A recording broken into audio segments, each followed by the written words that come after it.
Hi class, in this third part of the video series on your case study guidelines for Business 4333, we're going to talk about some resources available to you to assist in gathering all of your research and finding the data that you need. So there's two things that we're going to discuss, and you'll want to be sure and have both of these handy as you watch this video. Two documents located on the blackboard, and they are under the Course Documents tab on the home page. The first one is titled Research Guide, and the second one is Sources for Industry Averages. So the first one, the Research Guide, and I'm not going to talk through that on the video, you can read through it, but it basically is a tutorial for how to access the online resources through the TWU library. And most of you have used these links before, but I have found it helpful with students in the past in this course to review this. So be sure and click on the library's link on the home page, and then click under the Research tab, click on Subject Guides.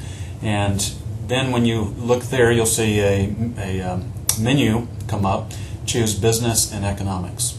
And under that menu, you'll see a lot of different resources, but there are several in particular that you will probably find helpful for this class. The first is the Business and Company Resource Center, and then Business Source Complete, and then also Emerald Management Extra.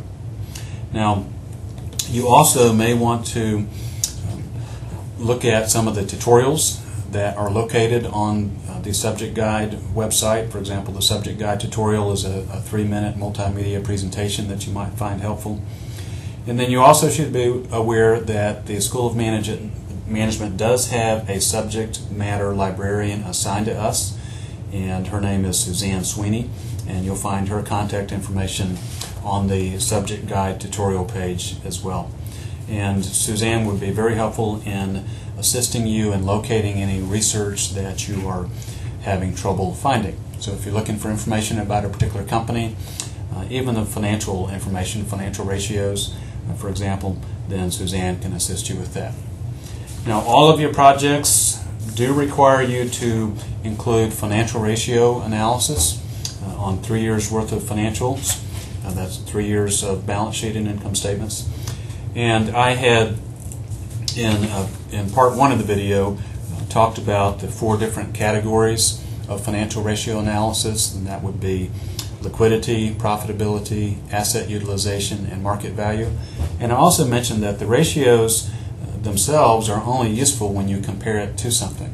So you need to compare the ratio to the industry average as well as to one or more industry leaders. So in the document Sources of Data for Industry Averages, you'll find some of the most common sources on where you can locate that industry average data. Now, in addition to what is listed on that document, you might also add to that Yahoo Finance and AOL Finance, because recently more and more students are able to find the data that they're looking for on those two sites as well. You also should look for industry averages on the industry leaders. First you'll have to determine who are the industry leaders, and there's no one right or wrong way to do that. It would really vary by industry.